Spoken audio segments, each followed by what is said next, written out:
Hi, good evening, everybody. Monday night, start of a new week, and you're all very welcome on the stream. So, hope this finds you all well. Before we get to our special Monday night guest in a second or two, just a few formalities to go through with you, as ever. So, formality one, the usual stuff. As you know me, say it all the time. If you're watching this on Facebook, like and share it. On YouTube, ditto. Like, share, subscribe. Similarly, if you're watching it on brand YouTube, which you can be, you should similarly subscribe there. So those are the key, those platforms. All my other social media platforms are down below, including my Telegram. So you can find all that along with BitChute and all the other channels down below. So you find a cornucopia of locations to find me. If you like what we're saying tonight, give it the thumbs up. I am informed that you're only allowed to give one thumbs up, I think, if you're watching this on YouTube or Facebook or whatever. But give it at least that one thumb up. So that's all good. And of course, and you really need to understand this. If you want this to continue, you have to go to altnewsmedia.net and .net/donate and drop a penny or a pound or a Bitcoin in the hat. That would be nice. Big Bitcoin rally today, by the way, folks. I'm feeling good. So those are the things you can do. So as I said, we're going to kick off in a second, but just to remind you, as I say, that there is a lot of censorship on big tech platforms like YouTube, like Facebook. So to be able to speak about some things, you do have to go to the likes of brand new YouTube, where I've got amazing traction over there. So really, if you want to see stuff that can't be seen here, and it's a shame, but there it is, that's fine. And anyway, I want to smash big tech tyranny. So that's just the way I am.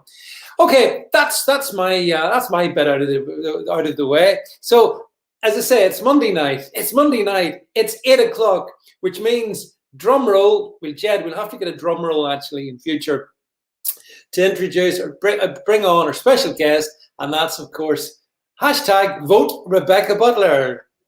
There she is. Hi, Rebecca. Hi, David. Hi, everybody. Nice to see you again. Oh, my goodness me, the stream's already full. Brilliant. So, yeah, thanks, folks. Yeah, thanks. Oh, yeah, I said a few name checks. Hi, Angela. I mean, sometimes I see Rebecca, my old friends from those Twitter years, and Angela was one of them, and Summertime Sue. Yep, there's loads of folks. Thanks very much, Rebecca. But anyway, Rebecca, start off with, tell me all about what you thought about the Oscars. Yeah. I thought they were very much like an award ceremony. They celebrate lots of things at the Oscars. So yeah, awesome. Well, okay, Rebecca, I mean, this is the kind of insight that I bring Rebecca Butler on for, because it's right. To be fair, Rebecca said she had nothing to say about them. Hence, I asked her about them.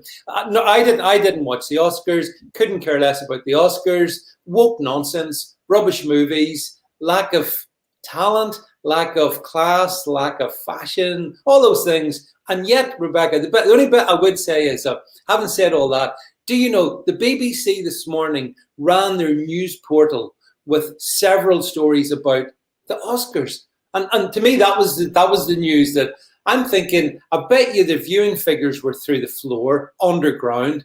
So, like as we were saying before we came on air, like who watches the Oscars? Yeah, but I mean, Hollywood movies are computer-generated graphics, aren't they? They're the Marvel series. Everything else that anybody really wants to watch has gone on to HBO and Netflix, as Ricky Gervais said a couple of years ago.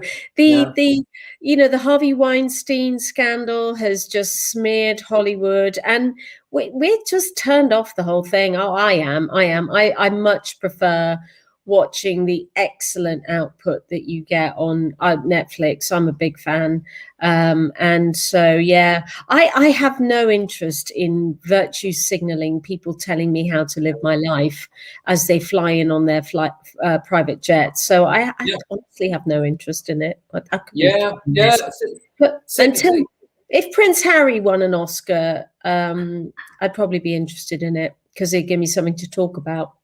Perhaps best supporting actor to Megan, perhaps, or actress. I'm not sure. We mustn't be gender. We mustn't be gender defined. So it could be either. And let's be honest about that. Anyway, that's the. I just wanted to have a go at the Oscars, basically. So Rebecca, also before we got lots of stuff to talk about, folks. We're going to talk about the Chatty Ratty. We're going to know about Chatty Ratty in Downing Street. We're going to chat about. We're going to chat about that march in London that happened on Saturday. We're going to chat about, a really strange story about Extinction Rebellion and the rule of law.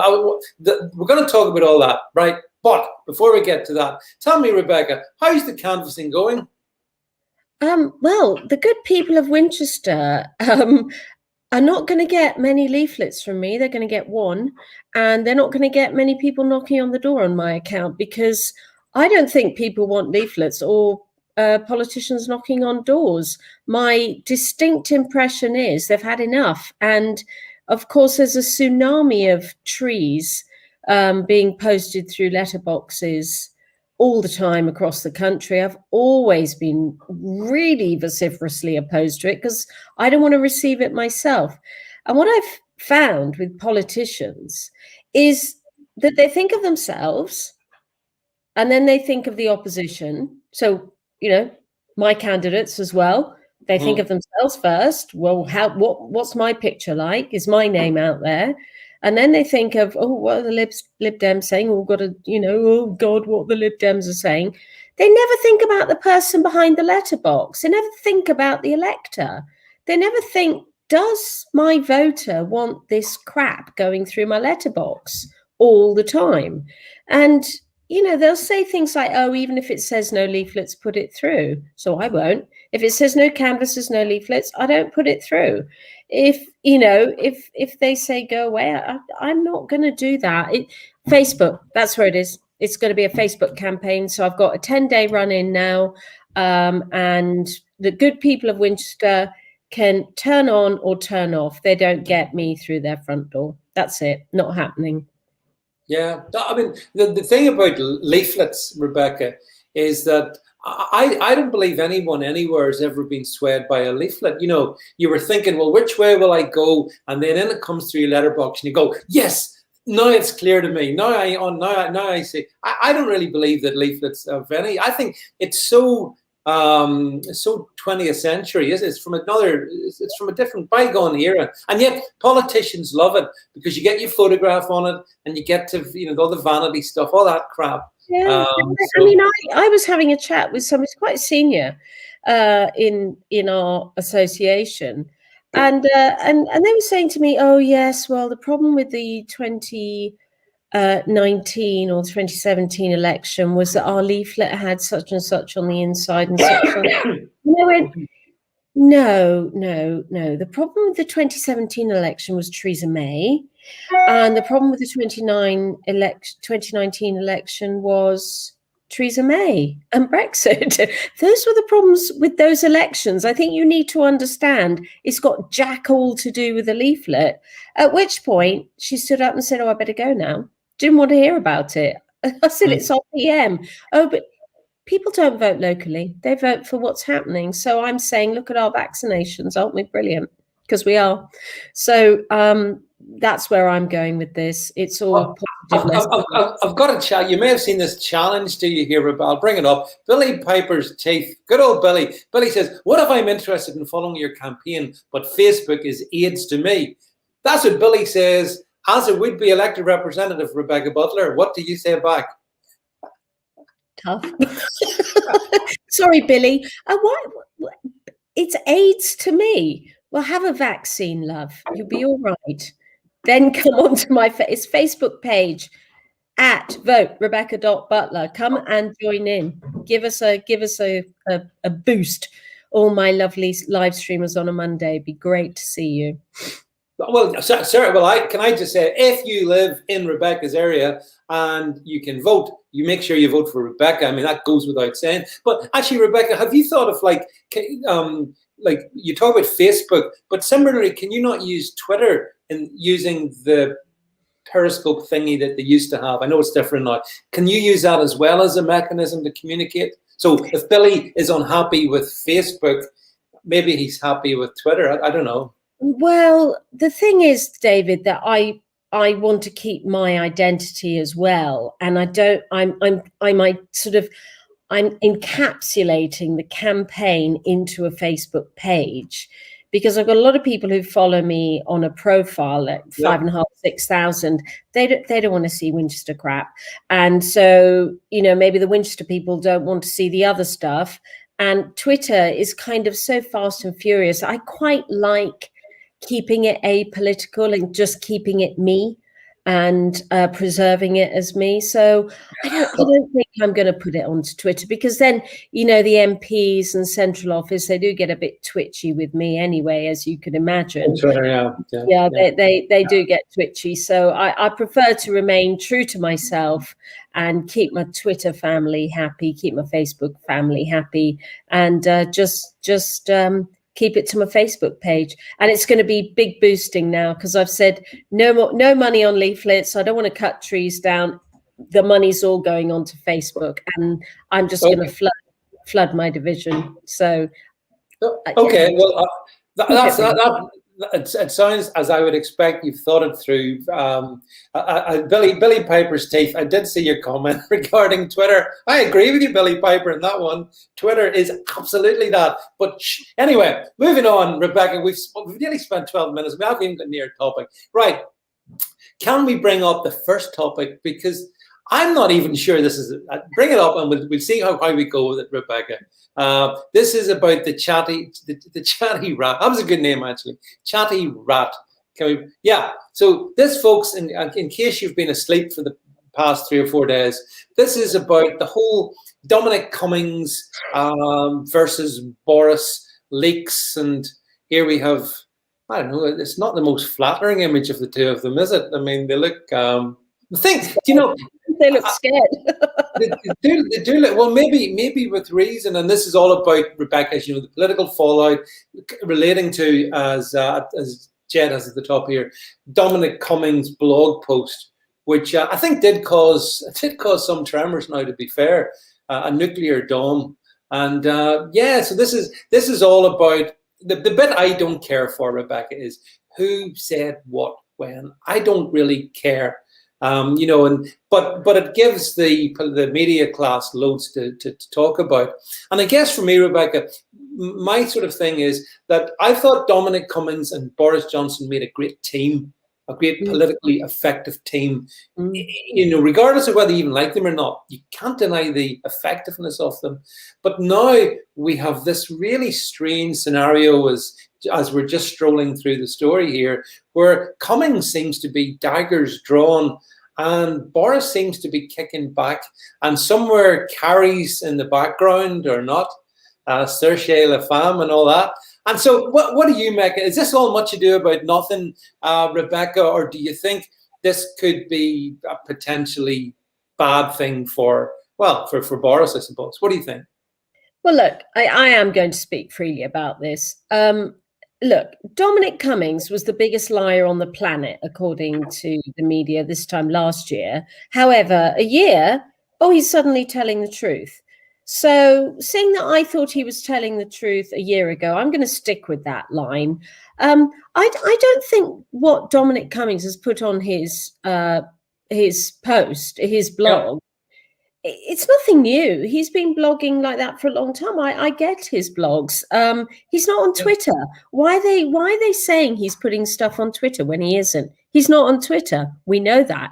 I do know where he's on Twitter, but I'm not telling. But he doesn't advertise himself on Twitter. He's always had this ability to say things. I actually think that this is one of my 4 favorite people from Princess Nutnuts.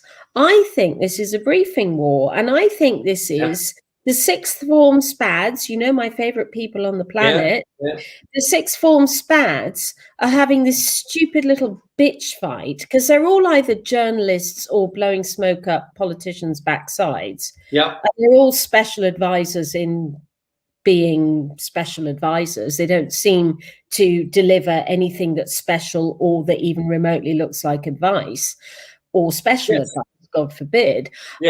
So I think this is just sixth form politics society rubbish. I honestly think it's boys playing games. My finger is pointing at Henry, very attractive man, very pretty boy, Newman. One of Carrie's best. Sorry, can I just put a disclaimer? That's sheer sexism from Rebecca Butler, and you're on a strike if you repeat that again. I can't recall seeing him actually, but yeah. So he's the guy in the frame, isn't he? Yeah. Yeah, absolutely. He is in the frame. Yeah. I mean, look what they did to Lee Kane. They didn't like Lee Kane because he looked a bit of a thug, but he was actually quite good at his job. But Carrie wanted to bring her mates in. I mean, when did we last have such a nakedly aggressive and sort of pushy spouse in number 10? Yeah. When? This is exactly the point.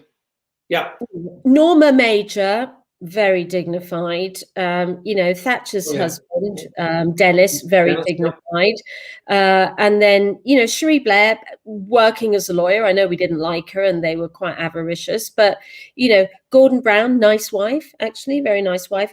David Cameron, pretty little Samantha. These people were not political, but the naked ambition of Carrie Symonds, she's young. She's really thinks she's going to go places. She hasn't kept a job for more than 9 months, by the way. But, now she was the former head of media at Downing Street. That's not what her CV says. She was only there for 9 months. But, well connected, father's a baronet, all this. I don't know what she's playing at. And I don't believe any of it. So I don't believe if she's briefing or trying to put people in place or anything. I don't believe anything, but I do think that Dominic Cummings is actually a little bit too on the spectrum to be that calculating. I think I'm still a Dom fan. I'm afraid to say. And why are they doing it now? Why? Please tell me. We're trying to put forward positive messages.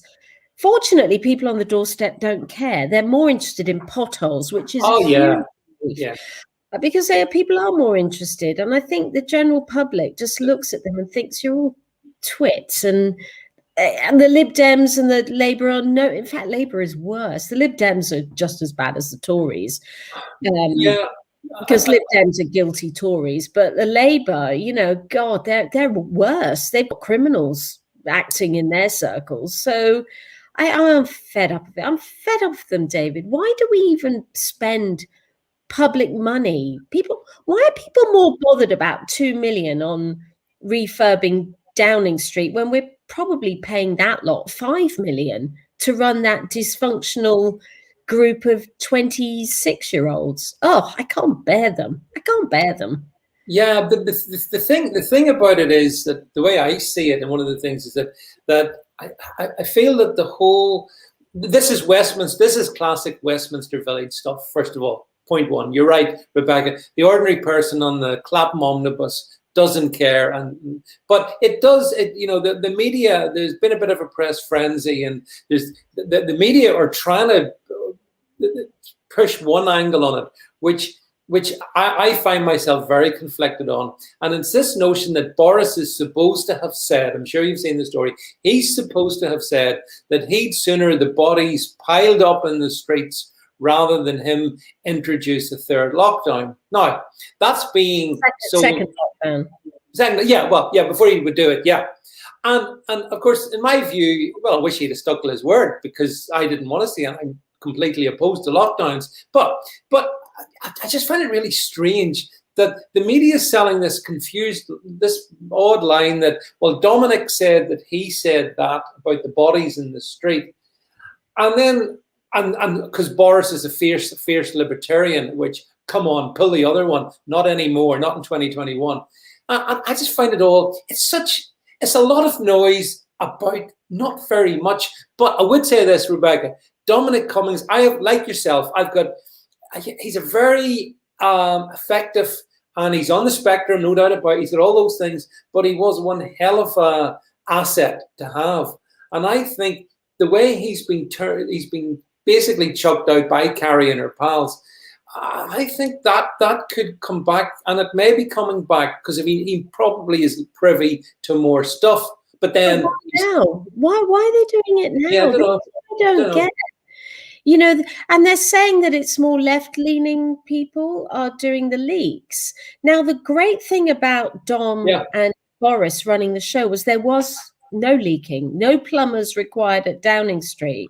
Yep. We've lost Dom. I can see the comments. People are saying, a big fan of Dom. Me too.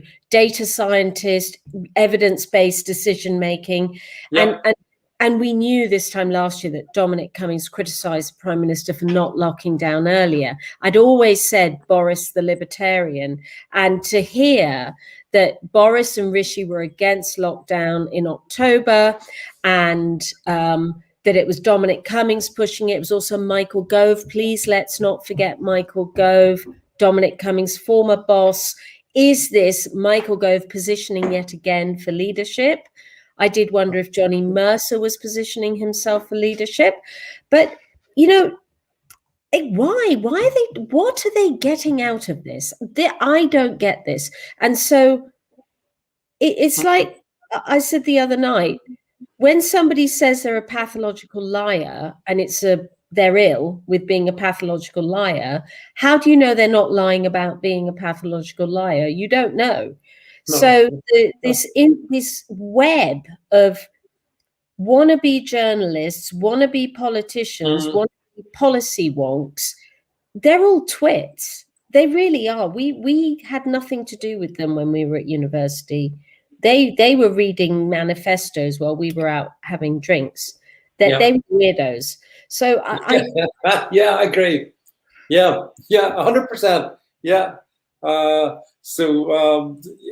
think you have to remember we do have folks watching us over in brand YouTube as well here in YouTube. So I agree with you. And Gove is I'm glad you brought up Michael Gove, because I'm be very suspicious of him as well. But Johnny Mercer, who I know you know, Rebecca. I mean, Johnny Mercer has come out and. In fact, we should have perhaps even have talked about this, because I think he took a pretty principled stance on the prosecution of veterans who have served here in Northern Ireland, and he was booted out for doing that. But he then has come out and said Downing Street is the seething cauldron of hate, and it doesn't play well. It makes it sound awful. It makes it. I certainly would not want to be in that particular Downing Street. Would you? But it's not the politicians. The whole thing here is that politicians take the rap, but it's what's behind the scenes. There are more non-politicians in Downing Street than there are elected politicians, cabinet ministers, whatever. Johnny Mercer, this great statement he had is that they're all sucking at the fire hose of public money. And I thought, what a great statement that was, because the cost of running Downing Street must be astronomically high. And Dom Cummings had this great idea that the Treasury and Downing Street would have one central policy unit. The messages would come out. You would have this power play, and God, hasn't Rishi played it brilliantly as Chancellor in the background, just churning away, unlike Spreadsheet Hammond, the spineless guy who was with Theresa Maybot.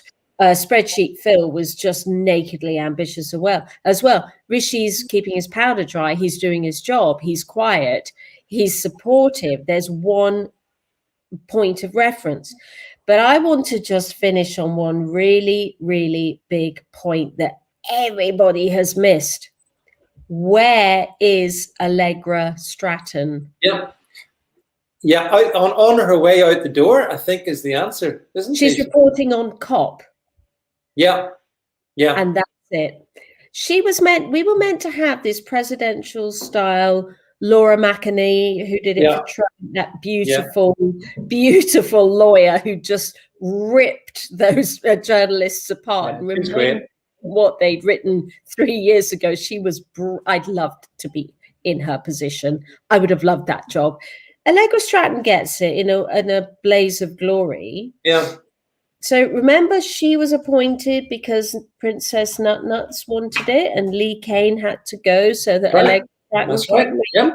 So Lee Kane's gone, Allegra Stratton's come in, and Allegra Stratton's gone because that press room, the whole reason they told us it cost $2 million was because they didn't want to tell us that they're not doing press briefings. They didn't announce that. Remember? Did you notice?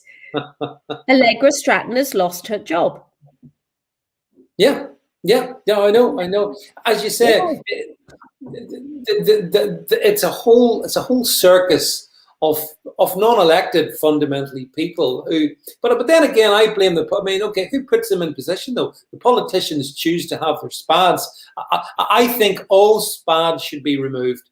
Civil service is where the fingers should be pointing right now. Yeah, we pay enough for the civil service. We don't need to pay. But I mean, even here, Rebecca, in our devolved assembly in Northern Ireland, a SPAD, who is typically that age group, sort of maybe 25 to 30-ish, that roughly, the senior SPADs are on 96,000. I remember vehemently arguing against it.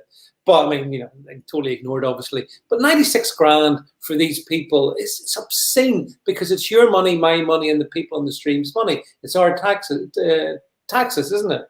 It is. And what value do they offer? What is special? And where's the advice? Because only a SPAD could devise a policy where you have to work from home during a pandemic in which nursery schools are shut and primary schools. Well, seeing that most people in the country have 2 children, if you've got a 2-year-old and having to home educate your 6-year-old, how are you going to work from home? So only a SPAD could think of that sort of policy. And it's utterly frustrating. They need a really old woman like me to go in and say, right, you're all out, mate. You're sacked because your advice is so awful. It's not worth anything. It's definitely not special. It's window licking special, but it's not special. It's not a special we don't want. Thank you very much. So, okay. Yeah. Well, I suspect, normally this is like a silly season, in the summer type of story the media run, and also the other thing is, I mean, frankly, because Labour are so incompetent and so useless, there's just no way that this will ever amount to more than a hill of beans, really. Whenever I hear Labour talking about, we've got to get to the corruption, which I'm sure there is, but as you say, Labour can't talk. They are endemic in the whole bloody issue of corruption. So, I'm afraid I dislike all parts. And none of it impresses me. Do you remember Lord Irvine when he redecorated Admiralty Arch with London's wallpaper? That was a 2 million renovation. At the end of the day, these are government buildings and they do need to be renovated. Only they sold it to a Russian oligarch. But anyway, never mind that little detail. But Downing Street's a government building. Why is Boris even having to have donations to redecorate it? So I struggle with the whole narrative here, but there is no smoking gun.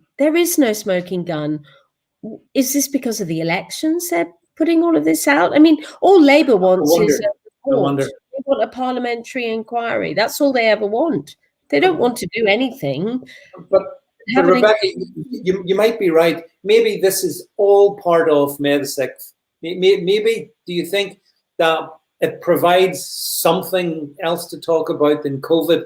And so this is one way to maybe damage the Tories? I don't know, but the timing is really odd. I'll give you that 100%. Weird timing. So strong on the doorstep. I can't tell you, the power. Particularly, as a nurse, ex-nurse, I can go in and say vaccinations on the doorstep when they say, I hate the Tories. And, Boris, there is a good Boris vibe out there by non-Tories. People look at Boris and think, yeah, he's a big ideas guy, tunnel under the North Sea. He'd have a rockets going up and landing you in Australia because of the circulation of the earth kind of thing. Boris has a big plan. He doesn't do the detail. He delegates it down to usually very good people. I honestly, I'm going to say nuts and gove here. Yeah, I agree, Rebecca. Yep.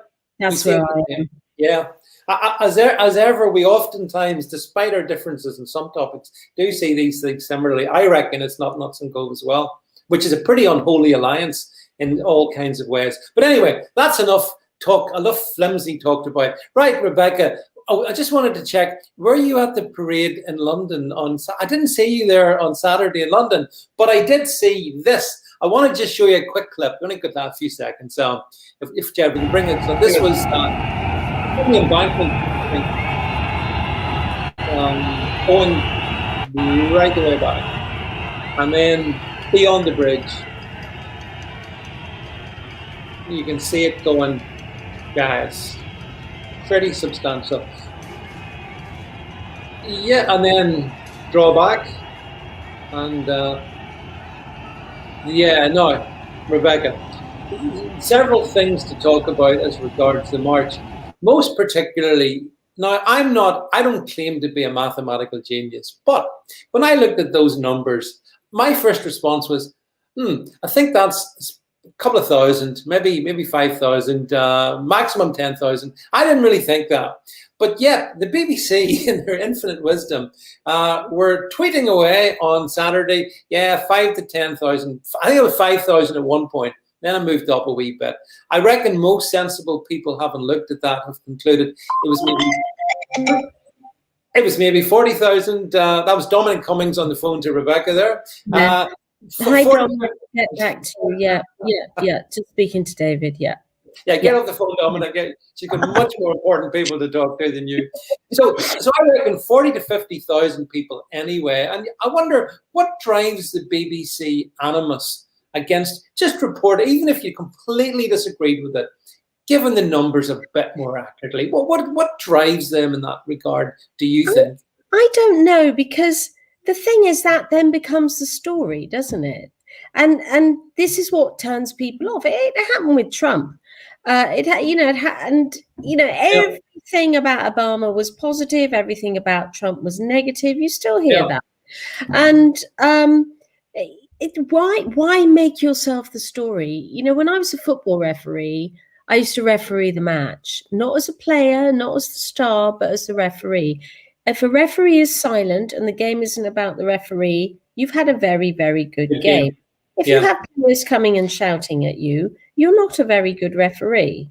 So you cannot be the subject of whatever it is you're broadcasting. Sorry to use a football analogy. I'm going to use my football analogy. I know what crowds look like. I can guesstimate 100,000 crowd. That was more than 50,000. Of course it was. Just imagine a football stadium. Imagine Twickenham. Imagine Aston Villa. Why bother? Don't even name a number. Just say there were crowds stretching for a mile. Why not say that? If you don't want to say a number, give a linear distance, and then people will think, oh, was it, how many people deep was it? Oh, how many people could, even that is enough for honest reporting, because you can say, well, it is a mile. You can't estimate a crowd, I'm sorry, unless you got an expert to do it. If I was in charge of editorial, I'd say, just tell them how many miles there were. It's fine. But when the BBC is not prepared to even be honest about how many, then you are suspicious that they're not prepared to be honest about why. Because why is a far bigger question. Why were people marching? Don't silence them out, because that's what happened with Brexit, guys, and you lost. Remember? You silenced us out. Every single program had pro-Remain, and guess what the electorate did? They told you very clearly what they wanted. So don't piss around. Let's talk about why people were protesting. Put your case to the people if that's your editorial line. Don't make yourself look like an idiot, because then you become the story. one of the individuals who was being very derogatory about the numbers and the motivations was a lady who I believe, amazingly, the BBC works for the BBC misinformation department in an Orwellian. So the BBC, which amuses me enormously, have a misinformation department, all of it. And this lady who works with, she was, there's about 200 people maximum here, you know, and then she was tweeting this stuff out. But like, and actually, I saw other people. I saw BBC alumni. I think maybe it might be a small group on Twitter of young people who are trying to maybe, you know, get it, who are working in the BBC, and they said, having read what the BBC's own misinformation correspondent was saying, they were concerned. So as you say, it's a classic BBC own goal, isn't it? You know, maybe it was Diane Abbott's maths tutor. It must have been. Didn't put enough zeros on. Well, I mean, honestly, I mean, I was on then the substance. So I really was surprised at the size of the crowd, Rebecca. You know, I thought when you see, especially when you've seen some of the drone footage and the aerial footage, and you see it in the full scale, it was a big demo, wasn't it? Again, regardless of pro or against it, and it was amazing. But I do think it is worth talking about the merits of this because, you know, we have been very good in this country. I've always said, David, only look in 5 years' time at how we've handled this pandemic. And now you look at the UK, we are just notching down the chart on deaths per million. We're looking better and better every day. Eastern Europe's overtaken us. Belgium's always been ahead of us. Deaths per million, you know, we're going to really keep marching down that chart because, you know, whatever you may think, the reasons why, I'm not going to go into it, our hospitalizations are right down, always my big number, you know that, and our deaths are in double figures now. So in my view, and it's only my opinion, mass gatherings are going to encourage further infection. So surely, given where we are and what everybody has done in this country, which is bloody well comply for a year, given the numbers are so good, isn't it more pragmatic to say, actually, I'm going to loosen things off quicker rather than have a march? So don't march. And you know what? I'm looking at the data now, and I will release a bit quicker. So I'll allow mingling with 6 people in your house, for example. If you don't march, please don't march, because that could cause a problem. Please don't march. So that's how I would deal with it. I would be pragmatic about what people do. I would stop this top-down dictatorial stuff because people don't listen to that. They've had enough of it. And they've done very well in Britain, really. People have gone there, arm exposed. I'm scared of this vaccine, but I'll do it. 87% of the population has, you know, asked, has done it. Not interested in why the 13% haven't. They're not relevant to the pandemic. The 87% have. And a lot of people were scared having that vaccine. A lot of people were scared. Right. Well, number one, I'm amongst the 13%. Let's be clear, and everyone knows this. And I was pleased to see all those people there. I think and again, maybe you'll agree with this. The right to public assent, and in fact, Rebecca, we'll talk about this in the next story anyway, because it's even more weird. But we should have the right to demonstrate. You know, we're not living. Well, maybe we are living in a form of the former Soviet Union, where that you must not protest against the state. There's no evidence whatsoever, and to my mind, that big groups coming together causes extra transmission. Because if that was the case, when we saw on the beaches of Cornwall, and if you remember last summer, remember all those, the media wetting their pants about hundreds of people getting together on the beach. There was no evidential consequences to that. So there is that. But there's none. No, I agree. Last summer there wasn't. But we've since had the Kent variant, which is now in India, with the Brazil variant and the South African variant and the double Indian mutation, and everybody in India is saying it's all the mass gatherings and all the political rallies and the religious festivals that are causing the hell on earth that is India. And I, as you know, I'm in constant daily contact on WhatsApp with my old school friends who are doctors in these hospitals. I don't doubt for a minute what they're saying, and I don't doubt for a minute that the mass gatherings is a cause for transmission. That's how viruses transmit. And we're now looking, I agree with you for last summer, but the current variants are more transmissible, less lethal. Less deadly, though. Less deadly. Yeah, less deadly, but more transmissible, more people in hospital, therefore. But they're not going to die. I agree with you there. But so because of that, and this is why Dominic Cummings people are important. We need pragmatic decision makers who are data people to say, hang on a minute, rather than a mass gathering, which could be a super spreader event. I'm not saying it will be. I'm saying it could be. Why don't we just release off? Why don't we give them something now and say, let's have more releasing from lockdown? That would be my approach. Okay. I mean, my approach is no masks, no lockdown. We need to get back in this country to a normal life. That's it. And if you're going to be pragmatic, which you've talked about there, Rebecca, I mean, at the very least, the whole sort of so-called roadmap to freedom, which I'm very dubious about. But anyway, it should have been speeded up. But there's no real evidence of that likely to happen. And, there's certainly, I can detect U-turns being executed and so-called vaccine passports for pubs and restaurants. I can see all of that.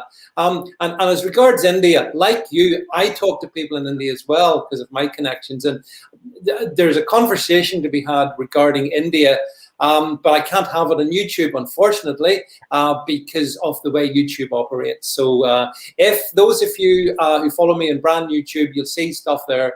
Rebecca, it's interesting, a change that happened in the Indian medical system in January when one particular treatment was pushed aside and the vaccines came in. There was something else happening between August of last year and December, and then it stopped. And then consequences. But anyway, we don't want to talk about. But you and I chatted. I do just want to pick up on, if I may, David, just one Sparks. India does not match our death per capita today. We apparently are 20 times worse, yet we're in control. Sparks, there's an issue here. It's a 1.3 billion population in India. They don't have the testing capacity that we have. The number that you need to look at is not deaths per million, because they have just not simply been able to record deaths properly because they haven't got testing. They cannot test dead bodies. They haven't got sufficient testing capacity for it. What you need to look at is the positivity rate. And at our worst with the Kent variant, our positivity rate was 13%. In India, the positivity rate of tests is 50%. Now, my friend who I spoke to today, in our neighborhood, which is a really small colony in Juhu Beach in Bombay, our colony has 16 COVID patients. That's in about 200 people. And I'm talking an affluent area of Bombay. Yes, because there's, And so it's the positivity rate. So Sparks, look at that. Look at the positivity rate in India. Don't look at numbers. Yeah. But hang on a second, Rebecca. You mentioned one area. You look at the rates down in Goa. You look at the rates in West Bengal. They are not the same. They are much lower. So it's a big country, as we both know, and it's a complex subject. But I don't want to go into India. Yeah, but the Sheffield area, for example, has never dropped its case numbers, whereas Cornwall has almost none. So I could say the same between Goa and Bombay as I can between Cornwall and Bradford. I don't think the people of Cornwall would like to be compared with West Bengal or Goa. But, what I'm saying is the regional variations obviously do exist, and density of population is important. But what my friend said to me was 3 weeks ago, he said the beach was like a black sea of heads. You couldn't see any beach. They were just the whole of Bombay was on the beach. there was no social distancing, no masks, no cleanliness, no hand hygiene. So, Modi wanted his political rallies, and all the public health officials were saying, this is going to cause problems because of the new variants. Now, India didn't have a first wave, by the way. It did. Barely. It was nothing. It was a blip. Like ours, compared with our second wave, our first wave was nothing.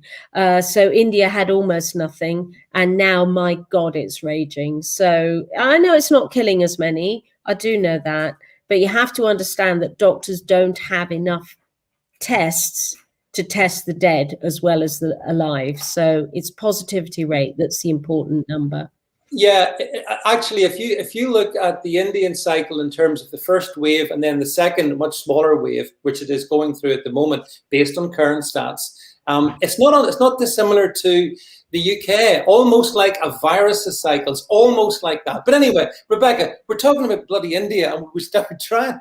We did. We come from London. It's my home. It's important to me. So, and it's very important to me as well. Yeah, and I've been very pleased. And those folks, by the way, who follow me on brand YouTube, I'm really pleased to see a video I did on India is now one of the 8th most popular in the past number of weeks. So thanks for that, all of you folks on brand YouTube. So look, I mean, as regards the march itself, it just struck me that there are more and more people, what I would call normies. So not extreme people, or not that's maybe the wrong word, but you know what I mean. Average, middle of the road people who are coming from all over the UK. They went down to London and they're basically said, yeah, we've had enough of this. We've had enough. So whether that gets into Boris's, I don't know if it'll make an impression. It might not, but I don't know. It was a big movement of folk, and they're clearly not happy with Rebecca, where we are versus where we need to be. Let's put it like that. I think what they're asking for is for there to be a review of the timetable. I think we have been very good as a nation. We have been excellent. We have been very compliant. And I think really, the behavioral scientists were right when they said that people will not tolerate this for too long. So you've got to be careful how you do it, which is why Boris did what he did at the beginning. We have to go back a year. What was Boris saying? Hands, face, space. That's what no, not his face, hands and space, wasn't he? Yeah. It was wash your hands, God save the Queen, and that was policy. Would everybody have been happy if that had been the policy? Yes, but Gove and Cummings were pushing him to lockdown because Europe was locking down. So I do feel Boris has been pushed against his will into things, and the optics are, I'm afraid to say, that the popularity of lockdown measures is actually quite high. But I can see from that watch in London that it is dropping off quite quickly over the cliff. Yeah. So, okay. Well, you talk about the way. I wanted to move to the next story because with your legal background, I'm fascinated by this one, Rebecca, and I'd be really interested in your take. We're going to talk about Extinction Rebellion and a court case that involved him. And, for about a year and a half or so, I have been when I was in Twitter, I was very critical of Extinction Rebellion. I took the time to read what they said. I read it carefully in terms of their manifestos, and pretty clear they're anti-capitalist. They want to bring down our system. They talk about things which are only deliverable if you crash pretty much everything, that we have. And so I found them to be a pretty deplorable organization. And yet they were given, strangely, a very comfortable media ride. They didn't, even when they blockaded Westminster Bridge and did their stupid pranks and whatnot, they got away with it. Which brings us to this story, Rebecca. And again, I'll be taking your legal view. So you explain this one to me. So Extinction, this is, folks, the story. You may not have got it, seen this one. Extinction Rebellion protesters cleared by a jury despite no defense in law. And this is about the fact, folks, that they, if we just, here they are, the usual, you could draw them if you were asked, draw Extinction Rebellion. Look at this bunch. Look, there they go. Look at the bloke in the back, the strange beardy guy, and then the typical hippie and whatnot, and then some guy with very colourful shirt on. But yeah, so just scroll up a bit. So yeah, they've been cleared, Rebecca, of causing criminal damage, which they did cause at Shell's London headquarters, despite the judge directing the jurors that they had no defence in law. So Rebecca, because I don't understand this, and I know you'll explain it to me. What's that all about then?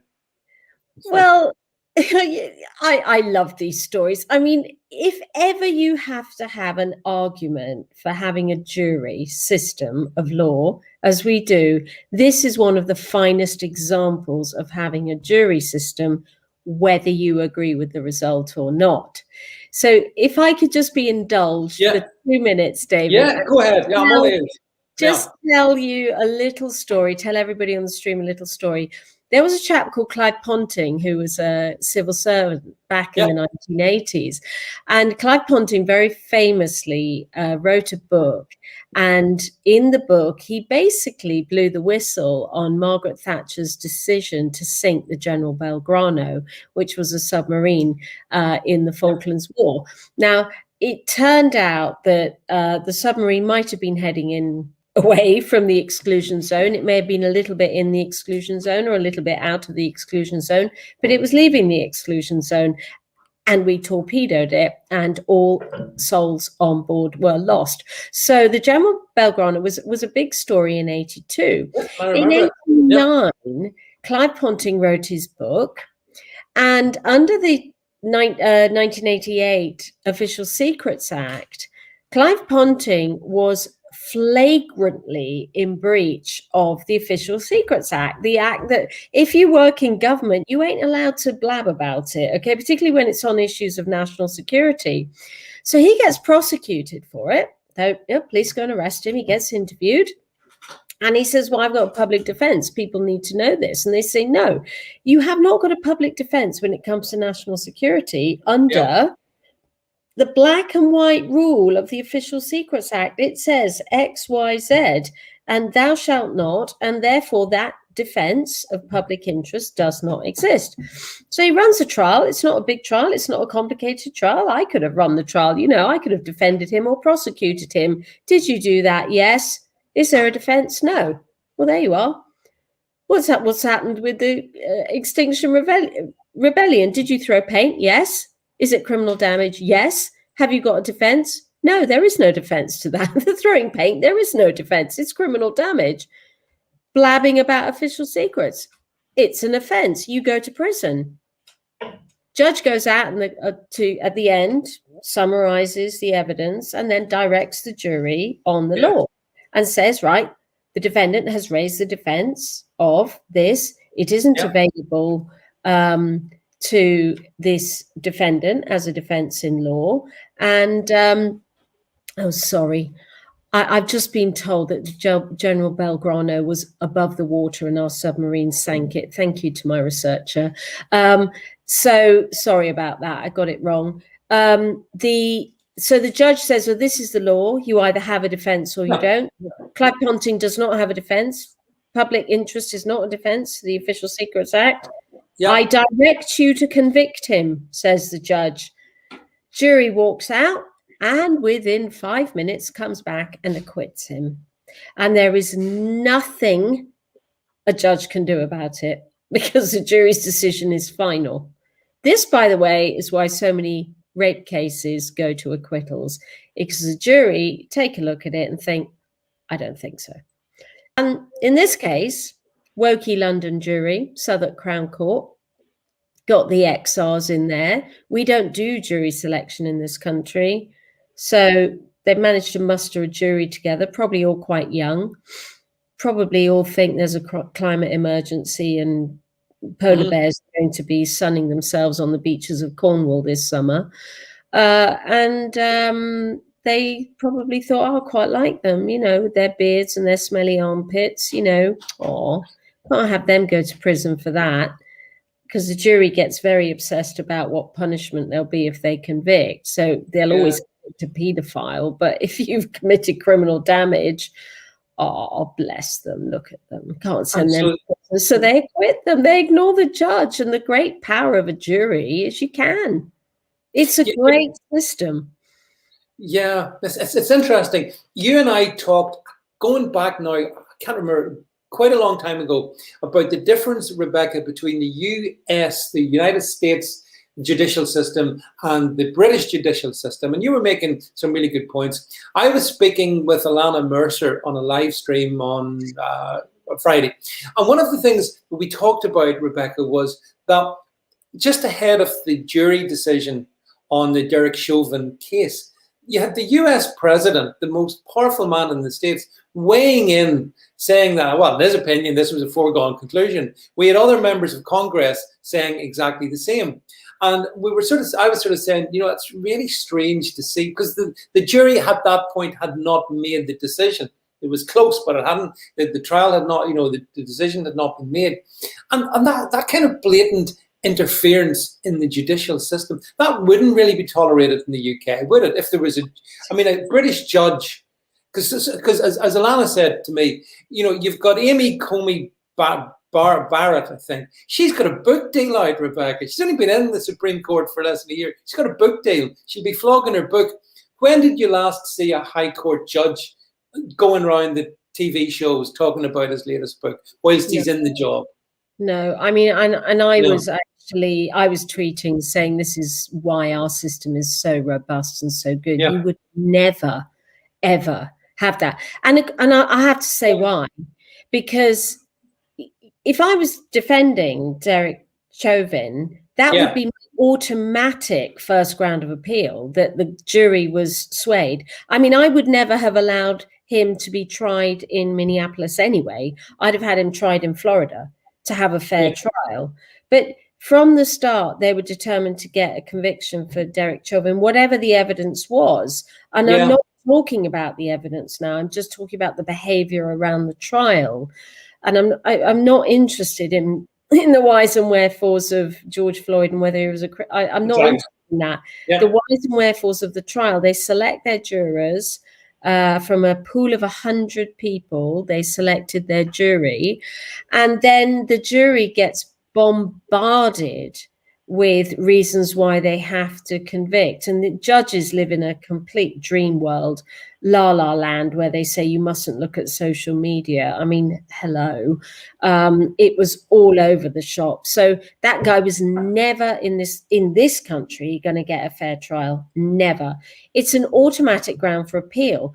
And the problem with that is, in my opinion, you must have a robust trial, because if you have a retrial on the grounds of interference and the person gets off, that might be a guilty person who actually gets off on a technicality.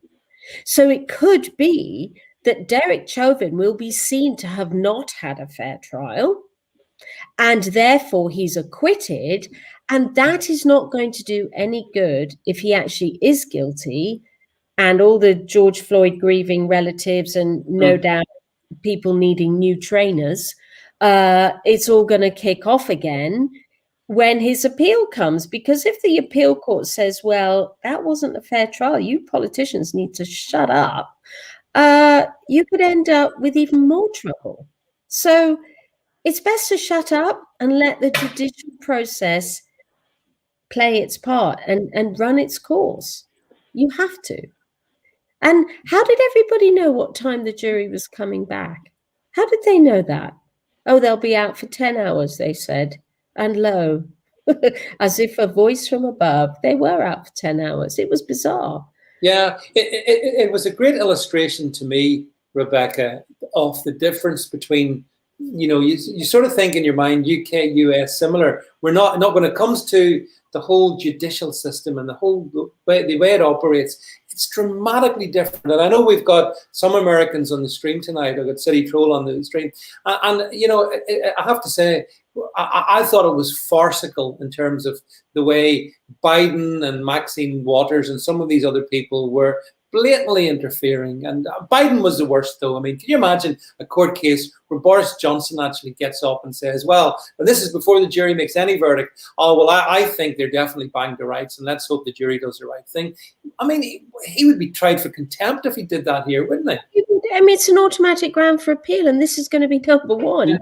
he will appeal it on these grounds, and it's quite right that he does, and he could win this appeal on these grounds, even though the judge couldn't have interfered more by putting in an extra charge that is basically did Derek Chauvin eat the wrong breakfast that morning? Even the judge had interfered by encouraging the prosecution to put yet another lesser charge in to make sure they covered all the bases down to how many fried eggs you had. They tried so hard to get what they wanted, and but justice and the legal system and what everybody holds so dear is what was the biggest loser on the day. Because Derek Chauvin, nobody cares that they've sacrificed a man, his life. They don't care. Listen, government sacrificed plenty of people. They sent them into illegal wars. They don't care about an individual police officer, nor do they give a damn about George Floyd. They don't give a toss. All they want is to be elected next time. So the demographic is right for the Dems. Well, then they'll just support George Floyd because it works for them. Trump would say support the police. That's what Trump would have said. But would Trump have interfered? I'm not sure he would have done. I think Trump would have said, let justice run its course. Nothing, I'm not interested in this. In fact, I think he did actually say that. I think I do recall him saying that at Mar-a-Lago. It's nothing to do with me. But Biden, we're told that the judge used to work for Democrat presidential candidate Klobuchar. It's honestly, for all our imperfections, and we do have imperfections in the UK and judicial system and whatnot, it's still, I feel safer here in some regards than I do across in the States when you have these political hacks being able to essentially pervert the sort of the trials, and it's all fine. I see Patty saying, "Oh well." Aloha, by the way, aloha to our Hawaiian correspondent. So I mean, I do think, Rebecca, that I remember you and I talked about it quite a while ago, and talking about the differences, and in some way, the legal system in the States has been being twisted out of all recognition because of politics. That's what's destroying it. Yeah, it starts from the Supreme Court and it works its way down. And, as you say, we wouldn't have a situation in this country where a judge had worked for a politician. It would automatically disqualify them. We have an independent selection for judges. It's completely apolitical. So thank God that we have that. And I know sometimes the decisions, particularly our viewers, were not happy with Baroness Hale and the prorogation decision, but remain confident that that was not political, that was, it's not one judge either. It's 5 or 9 or 7 if it's an appeal plenary of the Supreme Court. You're talking big numbers. So, I much prefer our system. I find the politics and law, they don't merge in a Dyson system of government. They shouldn't.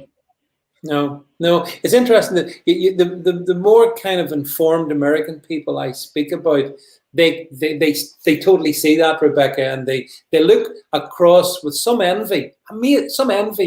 Back here, to the old country, so to speak, for the way that we do keep it kind of scrupulously divided, and we don't have judges wanting to be celebrities, wanting book deals when they're still active, wanting the movies made about them or whatever. It's been really interesting to understand what you and I talked about quite a while ago, and this has just brought it home to me with an absolute vengeance.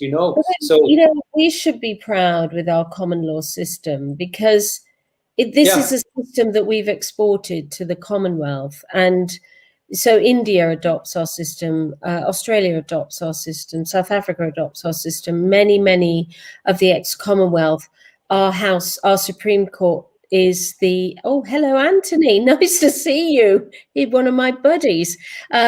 These are ex-Commonwealth. We're still the Privy Council. We're still the final Supreme Court for a lot of these countries. And they prefer to keep our system of adversarial law because they see that, people like me defend you in court, and I can just defend you absolutely to the death, and I'm not criticized for it. So it's a much better system than many others, and this is one of the great exports of us, Britain, historically, is our more robust criminal justice system. Well, just before we break into a rising chorus of Rule Britannia, and you're right, I mean, you're absolutely, I completely agree with you. This country, unfortunately, are massive positive contributions to the world in all kinds of areas, oftentimes aren't understood or put down by those who are in no position to put them down. So it is good to raise three cheers, if you like. And Anthony, by the way, Anthony, I mean, he did ask that question about, are you sure judges are not influenced? Well, yes. Rebecca, you're in the best position to answer that, not me. Yes. In fact, our judges hate politicians, if that's any consolation. So they wouldn't listen to them anyway. Absolutely, they are. Absolutely, they are. Yeah. So there you go. So we're finishing the program tonight praising British judges. So there you go. You never know where these conversations take us, but and even sort of wonky jury decisions, which I think if I owned Shell headquarters, I wouldn't be too happy about the decision. But I guess. But that's there's another conversation about Extinction Rebellion we need to have. But Anthony's really active in the questioning here. What about Blair? Anthony, you may well ask, what about Blair? That's a good question.